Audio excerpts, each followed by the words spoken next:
Oi pessoal, tudo bem? Ralph Peter com vocês novamente, programa Livros em Revista, que vai ao ar toda segunda-feira às 19 horas pela nossa BCC Television, que gera todas essas imagens e que depois resta 24 horas por dia no nosso próprio site, livrosrevista.com.br, Facebook, Instagram e vai por aí por todas essas maquinetas infernais que nós hoje tanto dominamos. Sempre temos, sempre o firme propósito de levar até vocês um bom entretenimento com elevado teor de cultura, que naturalmente acontecerá dentro de alguns minutinhos com o doutor Dimitrios Asvestas, que está já à nossa disposição. Antes de passar diretamente para ele, eu quero novamente solicitar para vocês que vocês se inscrevam, no caso vocês gostem do programa, naturalmente, se inscrevam no canal, porque desta forma e somente desta forma é que nos manteremos vivos no ar, levando, como eu falo sempre, até vocês um bom programa e uma vontade que a nossa cultura permaneça ou, de preferência, que melhore. Antes de passar para o Dimitri, como eu falei, eu quero indicar para vocês um livro que eu acho muito interessante, uma obra muito oportuna e que mesmo quem não está afeito ao conjunto de obra que está aqui, poderá estar algum dia. Chama-se Drogas, o Início do Fim, que foi escrito pelo Dr. Bernardo Campos de Carvalho, que é um criminalista, um sujeito fantástico e que sempre militou contra esse tipo de coisa. Então, se você tem alguém envolvido com drogas ou que poderá estar envolvido, ou só meramente para saber como se livrar deste mal, que é um câncer miserável social que nós temos, Drogas, o Início do Fim, realmente é um livro que vai despertar em você algum esclarecimento e que seguramente será de muita utilidade. Vamos agora passar para o nosso amigo Dimitrios. Dimitrios, desculpe esse nosso introito aqui, tomando o teu tempo. Dimitrios Asvestas, palestrante, especialista em comportamento humano, educador financeiro, focado em projeto para a vida e plena felicidade. Finanças pessoais e proteções de todas as formas.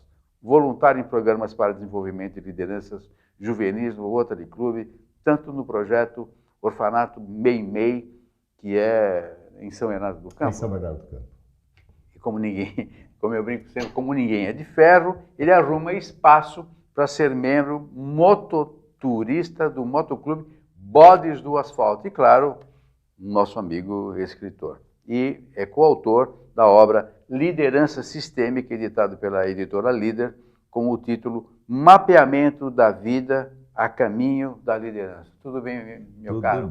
Tudo bem. Muito obrigado. Muito boa tarde a todos os internautas. É isso. Espequinautas. Espequinautas. Eu sabia, ele sempre tem uma tirada, não tem jeito. Espequinautas. Bom, meu caro, olha, agradecemos mesmo sobremaneira a tua vinda. Veio assim meio trôpego, porque você tem... A história, dá para escrever um capítulo da história de hoje. Como não fazer besteiras. Meu caro, vamos lá, vamos falar do teu livro. Você é um dos coautores de um livro, aliás, da Andrea, a editora Andrea Roma. Minha grande amiga, editora Líder, a está em nosso coração. Mocinha Andrea Roma e também com a coordenação do Marcos Wunderlich. Marcos Wunderlich, ele é meu mentor, ele é fundador e presidente diretor do Instituto Holos de Desenvolvimento Humano, que fica em Florianópolis. É uma pessoa que me orienta muito nesse caminho, né, do desenvolvimento. Mas porque você milita nessa área há muito tempo. Já. Nós nos conhecemos aqui há uns 10 anos, mais ou menos. E você sempre nessa batida. Tanto que você fundou eu tenho um instituto chamado TOR, Mentoria e Desenvolvimento Humano, e na área de desenvolvimento humano, milito, gostei dessa parte, né? Eu milito há 25 anos. 25 já? 25 anos. E ainda você precisa de um mentor?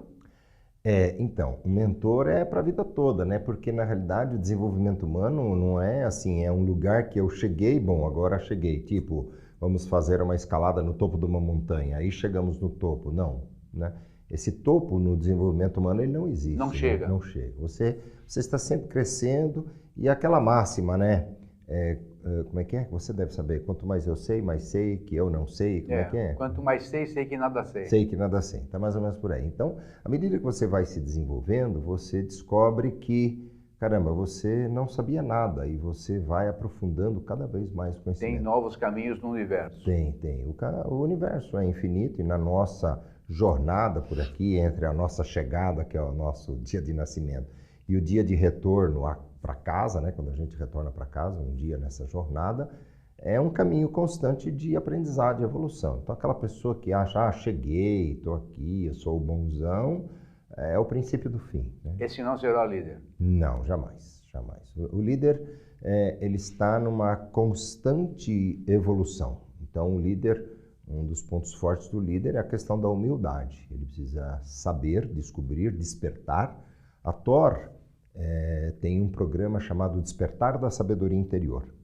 Então, esse é um programa que nós desenvolvemos junto a lideranças das empresas, em programas de mentoria pessoal, onde ajudamos as pessoas a despertarem para o seu próprio potencial. E o líder, se ele pretende ou tem o desejo de ser líder, ele precisa despertar.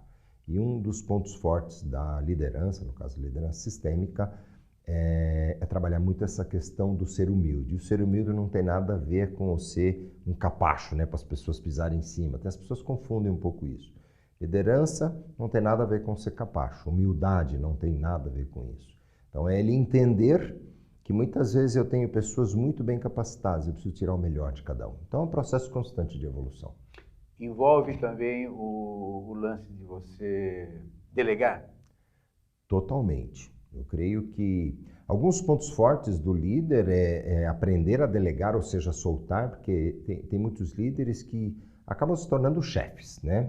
Ele é que manda, tudo tem que passar por ele que tem que assinar tudo, ele tem que visitar tudo, então ele na realidade controla. Então é um líder controlador. Nada acontece sem que ele tenha o poder e entender que existe o poder do mando, da autoridade, e existe o poder de eu poder fazer as coisas. Eu posso ter o poder de ir daqui para Portugal. Eu posso ir, eu tenho essa liberdade. Poder significa dar liberdade. E muitas pessoas no cargo de liderança, eles exercem, né, o poder do mando. Não, manda quem pode, obedece quem tem juízo. Concentração total. Ele concentra tudo nele. E aí é muito difícil. O líder tem que aprender a soltar. Quanto mais solto ele estiver, mais ele caminha, mais ele tem jogo de cintura para observar qual o melhor caminho, né? E trazer dos outros, trazer da equipe o potencial de cada um no melhor caminho.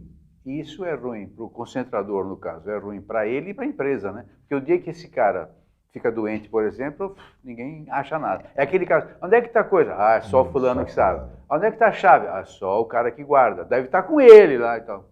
Na realidade, esse tipo de liderança, Ralph, é concentradora, limitadora, onde exerce-se o poder do mando, na realidade é ruim para todos os envolvidos. É ruim para ele, enquanto líder, porque ele acaba não se colocando ao olhar da equipe como líder, e sim como um chefe.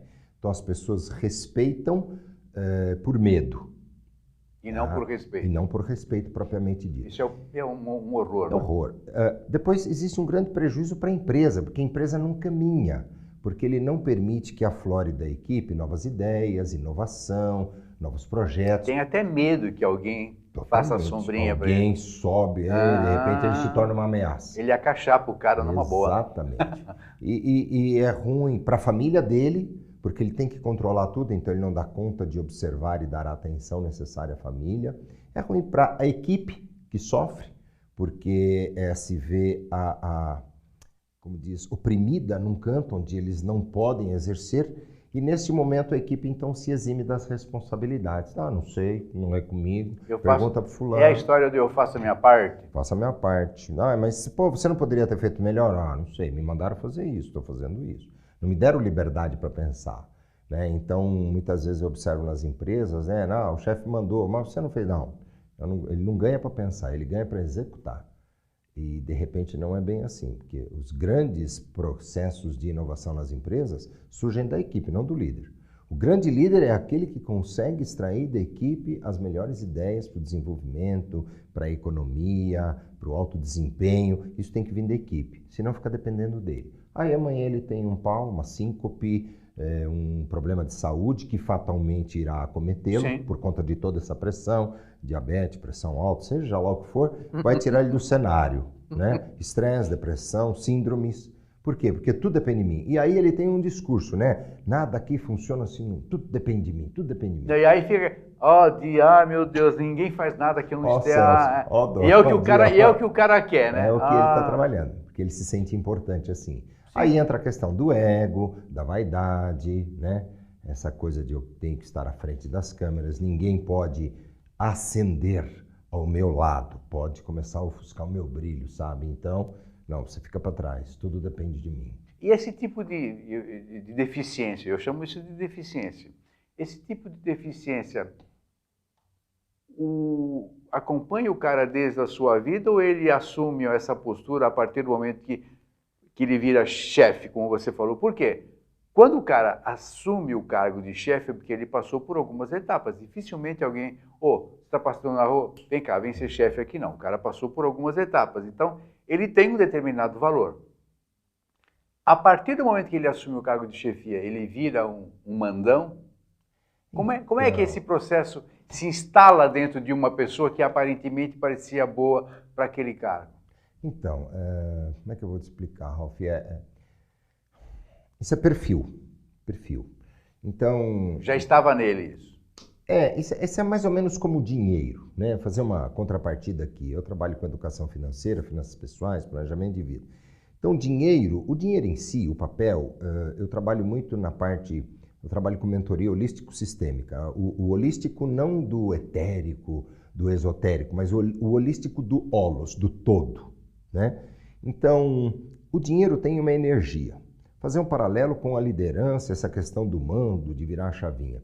Então, é assim, quando uma pessoa tem dinheiro e tem muito dinheiro, o dinheiro tem uma característica, ele faz subir, faz aparecer, faz surgir na pessoa aquilo que ela tem de mais forte dentro dela.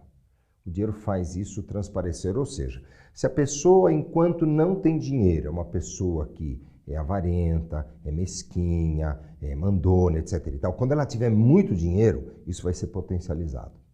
Se uma pessoa que não tem recursos, mas quando não tem recursos, sempre é uma pessoa do bem, sempre busca dentro da sua condição ajudar o próximo, trabalhos voluntários, doação e por aí afora vai. Quando essa pessoa tiver muito dinheiro, ela simplesmente vai ser mais doadora, mais ajudadora, mais colaboradora, mais voluntária. Então, o dinheiro tem essa característica de potencializar aquilo que está mais forte dentro da pessoa, que muitas vezes está escondido atrás da máscara do não tenho dinheiro. Aí a questão da liderança. Algumas situações da liderança, algumas pessoas têm a liderança já nata dentro dela. Mas como é que nós podemos identificar? Você colocou muito bem. Algumas pessoas trilharam um caminho, num dado momento foram alçadas a um patamar de liderança. Mas a maioria das vezes não é feito dentro da empresa uma análise de perfil comportamental. Eu trabalho com algumas ferramentas de análise de perfil comportamental, como por exemplo Extended DISC, sou especialista, é uma ferramenta finlandesa, Extended DISC, DISC. Então, são 4 quadrantes que se instalam 160 tipos de personalidades e a partir de uma ferramenta nós geramos um relatório dessa pessoa de aproximadamente 50 páginas, um dos relatórios, de quem é essa pessoa. E aí nós identificamos se ela tem perfil para liderança ou não. Então, para que eu possa promover alguém a um cargo de chefia ou liderança, num cargo gerencial ou de CEO, primeiro eu preciso ver como é que ela está no seu DNA, como ela lida com alguns assuntos de delegar, de mando, quais as características, os pontos fortes dela. Solução, né? Ou os pontos que não são tão fortes, né? Tem áreas onde essa pessoa tem mais habilidade. Tem áreas, por exemplo, um líder. O líder tem que ter uma boa comunicação, ele tem que ter uma comunicação assertiva, tem que ter uma boa oratória, ele tem que ter um bom poder de liderança sistêmica, né? Ele tem que poder deixar a equipe florescer. Se no DNA dele ele não tem essas características, ele é muito fechado, ele é muito centrado, ele é muito planilha, ele é muito cálculos, né? Eu não posso colocar ele numa área de relacionamento humano. O líder precisa ter forte relacionamento humano. Os pontos que demandam ele ser forte no relacionamento para com quem? Com as pessoas. Se ele não tem isso dentro do código genético dele, não, mas é que é meu filho, ele vai tocar a empresa, ele é irmão, é de não sei quem. A pessoa pode ser de confiança, mas ela não tem perfil para a liderança. Então, o que eu tenho que fazer antes? Identificar. Porque senão, o que acontece? Uma pessoa como essa, que não tem o perfil de liderança, mas foi indicado, tem um QI alto, sabe? Quem indicou, aquela pessoa que foi posta lá porque é filho do dono, ou seja lá o que for, no momento em que você instala ela no poder, aí ela vai exercer o poder de mando. E aí ela acaba com a empresa, acaba com o setor, acaba com o departamento. Ela não permite que as coisas fluam. Por quê? Porque agora ela tem medo. Medo de perder essa posição, porque no fundo, ela sente que ela não consegue lidar com essas situações.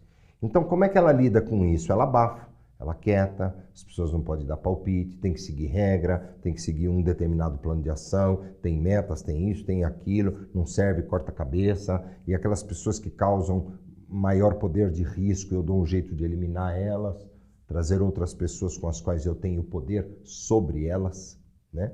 Então, aonde é que se vira a chave que uma pessoa ela se transforma na liderança? Nesse mesmo momento, em que ela não está preparada. Agora, se eu traço o perfil comportamental dela, identifico que ela tem perfil para liderança, agora eu tenho que treiná-la, eu tenho que capacitá-la.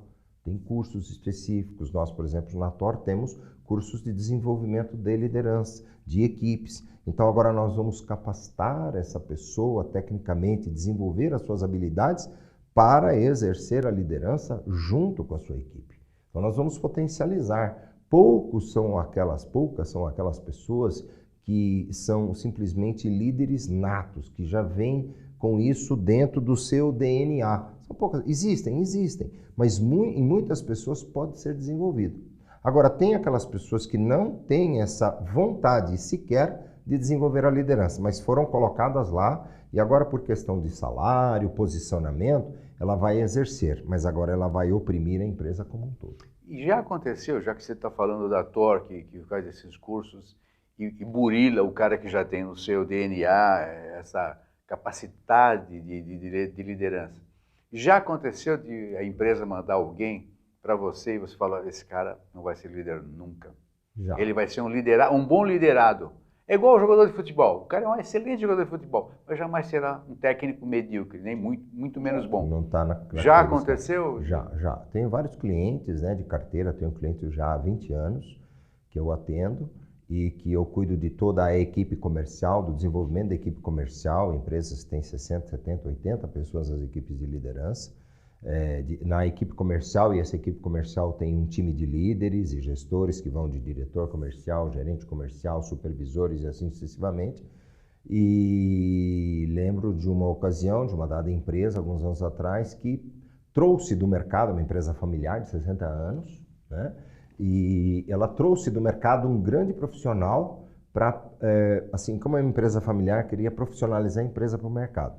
Então, como um dos donos da empresa era quem cuidava da área comercial, mas ele era muito paizão de todo mundo, tinha colaborador lá de 30 anos, então você imagina a relação, né? Já virou pai e filho, amigo, virou da família. E agora precisava construir uma relação mais profissional na empresa, então trouxeram alguém de fora do mercado, um CEO, e colocaram entre o diretor, que era o dono da empresa, e a área comercial. Colocaram ele aqui para começar a cuidar. Ele vem com uma visão fechada de mercado, ele tinha um perfil de líder agressivo e tal. Em uma questão de pouco tempo, quase um ano, ele já queria praticamente dispensar toda a equipe comercial e contratar pessoas com novo perfil que não tivessem esse elo de ligação emocional com a empresa, né? Porque o negócio aqui tem que ser profissional, números, metas, etc, etc. E aí gerou um conflito muito forte, porque ele é um excelente profissional, mas não naquele ambiente. Não com aquele tipo de equipe. Eu não posso perder a essência de uma empresa de 60 anos. Até porque havia clientes que compravam daquele cara por causa desse elo. Por causa do elo, da amizade, do respeito, de que um sabe quem é o filho do outro, confiança. E eu não posso romper isso. Então, o líder ele tem que ter esse feeling, ele tem que ter essa percepção. Sensibilidade. E aí este líder acabou, depois de praticamente um ano, não conseguindo tocar o projeto adiante, adoeceu, teve síndrome do pânico, depressão, um monte de coisa. Ele acabou se desligando da empresa e na nova contratação, só foi contratado depois que nós traçamos o perfil de praticamente uns 6 bons candidatos E desses 6, somente um tinha as características que aquela empresa necessitava para aquele tipo de liderança com aquela equipe. E aí nós acabamos contratando com base numa análise de perfil comportamental e de treinamento específico daquele líder para poder se sincronizar com aquela equipe que tem, que é uma equipe boa, excelente. Que esperamos que esteja viva até hoje. Estão bem, graças a Deus, acompanhando. Escuta, vamos falar do teu livro, da tua coautoria, Liderança Sistêmica. O que significa? Então, na realidade existe liderança inspiradora, tem vários tipos. E hoje é uma nomenclatura nova para a liderança que sempre existiu, é liderar pelo exemplo. Sistêmica porque existe um sistema, né? Tudo no universo trabalha dentro de um sistema. Se você observar os planetas, né, você tem o sistema, as galáxias, as estrelas, o sistema solar, o sistema planetário, tudo na vida funciona dentro de um sistema, né? E a liderança sistêmica, esse livro, junto com os nossos outros coautores, ele tem o papel, tem a função, diríamos assim, de trazer uma nova visão. Lembra daquele momento inicial que nós falamos de você nunca chega ao topo, você vai evoluindo a cada instante? Esse aqui é um momento também de evolução.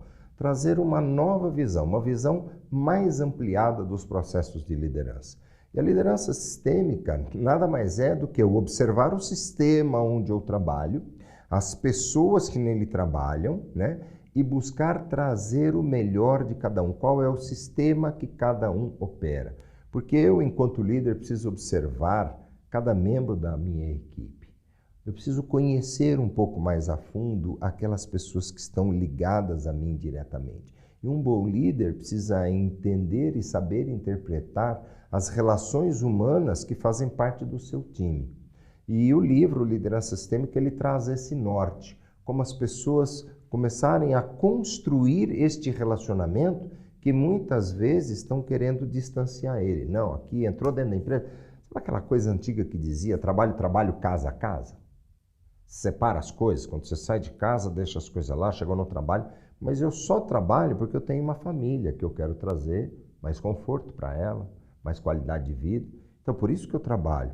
Agora, eu não tenho como separar isso. E o líder precisa entender como é que eu estou, enquanto membro da sua equipe, com a minha estrutura familiar, com a minha estrutura pessoal, com a minha estrutura financeira. Eu preciso entender um pouco dos 12 subsistemas da vida e começar a trabalhar isso com a minha equipe, para que cada um possa entregar o seu melhor nesse momento que estamos juntos. Mas não pode se confundir chegar junto com o tutelar? Não, aí é uma grande diferença. Eu não chego junto com a minha equipe e absorvo, diríamos assim, as situações deles e eu vou então começar a gerenciar. Mas eu, quando recebo um colaborador dentro da minha empresa, dentro do meu departamento, dentro do meu escopo de liderança, eu posso olhar para ele e perceber e sentir pelo seu semblante, seu tom de voz, o seu nível de alegria nesse dia, se algo não está muito bem. Você consegue observar isso. E aí eu posso chegar nesse meu colaborador e perguntar, chamar ele na minha sala, poxa, como é que você está? Está bem, não está? Saber que de repente ele tem uma esposa que eventualmente possa estar doente, ou às vésperas de ter um outro filho, ou a mãe que não está bem, e isso pode ser muitas vezes importante. A pessoa muitas vezes ela quer apenas conversar, compartilhar esse momento de qualidade. E eu, como um bom líder, eu posso ser um bom ouvinte. Ouvir não significa que agora eu vou sentar com ele e vou dar alguma recomendação. Não, mas muitas vezes as pessoas precisam se exteriorizar e num dado momento eu posso observar que aquele meu colaborador, aquele membro do meu time, ele está tão aflito, tão angustiado, tão tenso com as suas questões pessoais por uma eventual gravidade familiar do que esteja acontecendo, que eu posso, nesse dado momento, liberá-lo ou liberar ele este dia de trabalho, para que ele possa focar nas coisas que são importantes para ele. E depois, com certeza, ele vai agregar muito mais ao nosso time. Primeiro que ele vai se sentir respeitado, né? Ouvido. Perfeito. E vai fazer parte da equipe e isso reverbera, né? Reverbera. Eu acho interessante. Então, hoje você vê, por exemplo, eu vejo empresas que, assim,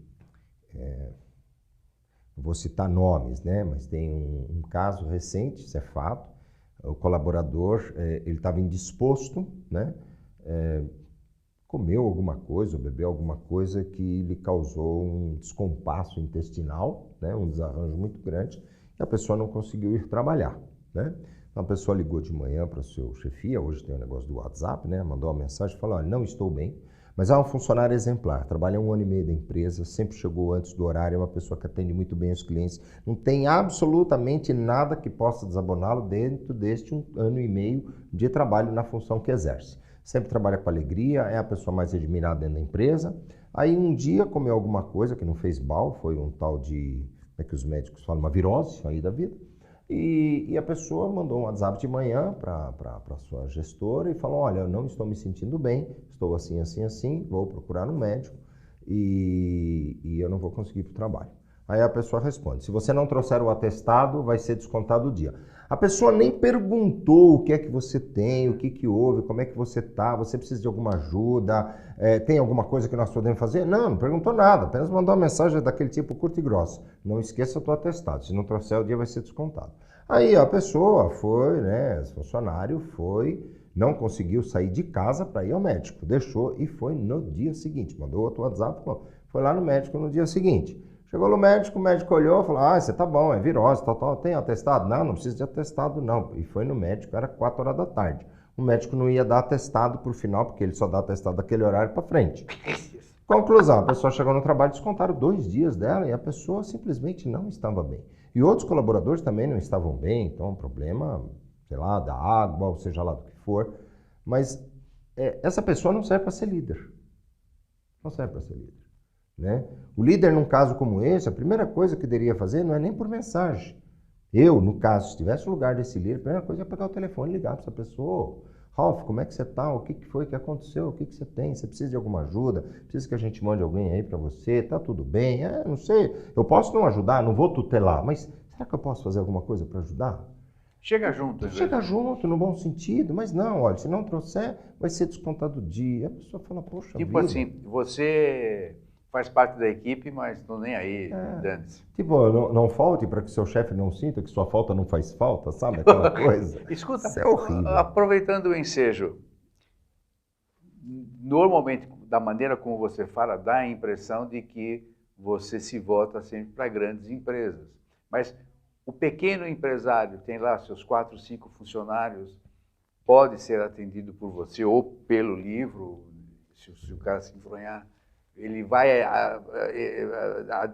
assimilar algo de útil para que ele possa implementar na sua empresa? Sem dúvida nenhuma, Rafa. Na realidade, o nosso foco principal é o pequeno, o médio e até o microempreendedor individual. Por quê?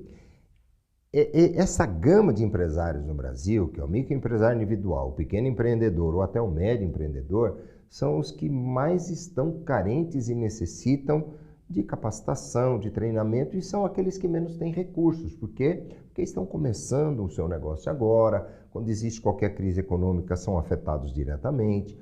As grandes empresas, as grandes multinacionais, não que nós não as atendemos, mas elas já têm um time que muitas vezes, pela sua própria capacidade, ela já tem equipes grandes ou empresas grandes que já as atendem. E o microempresário, o pequeno empresário, ele fica um pouco à mercê, que ele não consegue contratar grandes profissionais, né, por conta do investimento, e ele fica muitas vezes tentando remediar o tempo todo. E aonde nós entramos? Nós atendemos exatamente essa gama de pequeno, micro. Nós atendemos hoje atendo clientes em 4 países, atendemos um programa de mentoria por Skype, que é muito funcional. Hoje temos ferramentas de internet, atendemos equipes de gestores e líderes, né, através de salas de conferência. Então, reduzimos muitos custos das empresas, atendendo equipes que estão no Brasil todo, numa sala de conferência, num determinado dia ou horário, onde vamos capacitando eles para liderança, para finanças pessoais, para técnicas em vendas, na área comercial, e assim vamos ajudando as pessoas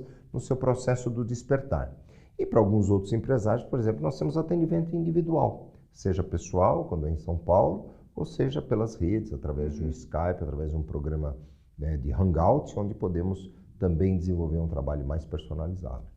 O livro volta-se para o líder, mas e quem não quer ser líder, não recebe guarida, ou seja, o cara quer ser só um bom funcionário e quer ficar alheio à liderança, ou seja, o poder de mando. Existe a possibilidade de ele ler no teu livro algo que lhe faça mais feliz, não? Sim. Entenda assim, a liderança que abordamos no livro, ela não é somente voltada voltada àquele que tem um posicionamento de CEO, de gerência ou de chefia sobre uma equipe. Mas, por exemplo, um pai de família. Esse livro é excelente, por exemplo, para um pai de família. Ele é empregado numa empresa, seja CLT, ou às vezes ele tem seu pequeno negócio individual, como microempresário, onde ele não tem funcionários, não tem equipe, a empresa é ele com ele mesmo. Mas ele se relaciona com Mas alguém. ele se relaciona com os clientes dele, ele se relaciona com os filhos dele. Então, qualquer pai, ele gostando ou não, ele precisa ser o líder da família, assim como a esposa também. E a esposa também. Então, nesse livro, ele encontra essa essência. E qual a base desse livro? Relacionamento humano. Liderança abordada no Liderança Sistêmica, aqui da editora Líder, não é aquela liderança onde eu tenho um cargo de chefia ou de gestão dentro de uma corporação e eu tenho uma equipe que eu preciso coordenar. Não. É liderança humana e o livro está mais voltado ao lado humano das pessoas, ao lado da sensibilidade. E essa sensibilidade eu preciso ter com a minha esposa, com a minha companheira, com os meus filhos, poder olhar, né? Você falou desse livro maravilhoso sobre drogas, né? Achei fantástico, eu sou pai, tenho 6 filhos, então a gente tem essa preocupação. Então você olhar através do olhar do seu filho e saber se ele não está bem. Isso é um líder. Eu sei que meu filho não está bem hoje. Filho, o que você tem? Mas como é que eu me relaciono com ele? Eu preciso ter uma comunicação, né? Tal de body talk também. Pois é. Eu, por exemplo, nós temos, através da TOR, um curso de oratória e comunicação assertiva. Teremos aí um módulo agora para setembro, temos um módulo que termina agora em agosto passado, e agora para setembro, outubro, todos os meses nós temos um módulo de oratória e comunicação assertiva. Esse é um curso presencial e nós estamos levando ele para todas as capitais e cidades do interior. Então, se alguém tiver interesse, a gente pode montar uma turma, e sempre são turmas pequenas, no máximo de 15 a 20 pessoas, para que a gente possa realmente interagir. E não é aquela oratória que você precisa falar no microfone. Empolado, sendo... né? Não, é oratória. Não precisa ter a tua voz, né? Não, isso é relativamente impossível, aliás, né? Pessoal, quando eu crescer, eu quero ficar com esta voz, assim. Não creio que vai conseguir. Meu cara, terminamos. Infelizmente, nosso tempo já acabou e você, eu agradeço como sempre... aos especnautas. Aprendeu, tá vendo? É que é rápido. A vivendo e aprendendo. A vivendo e aprendendo. Muito obrigado mesmo, de coração. Obrigado você por ter vindo e portas abertas sempre. Que você é uma pessoa muito profícua, está sempre escrevendo, sempre participando. Esse é o nosso 4º livro. É 4º livro já, né? Que não seja o último, né? Não, já temos um 5º para março do ano que vem. Ah, já? Já. 50 tons do empreendedorismo. Nada pornográfico. Mas vai pornográfico. Vai pornográfico. Que horror, né? Já fiz melhores. Meu caro, receba os nossos agradecimentos, os honrados agradecimentos, diga-se de passagem. Você está aqui motivando toda a nossa turma e abrilhantando o nosso espaço, que é bastante modesto. Eu vos agradeço, sempre. Obrigado mesmo. Pessoal, conversamos com Dimitrios Asvestas, este homem maravilhoso, com esta voz tonitruante, que sempre nos embala e sempre traz algum ensinamento. Muito obrigado mesmo. Obrigado. Pessoal, Luciana, Verão, toda a equipe da técnica que nos eleva até vocês, Maria Estela Guedes, que através do seu site www.com, situado em Lisboa, nos insere em todo o universo lusófono. Muito obrigado pela força. E a vocês, muito obrigado pela paciência, insistência, principalmente nossa profícua amizade. Valeu? Até a semana. Tchau, tchau.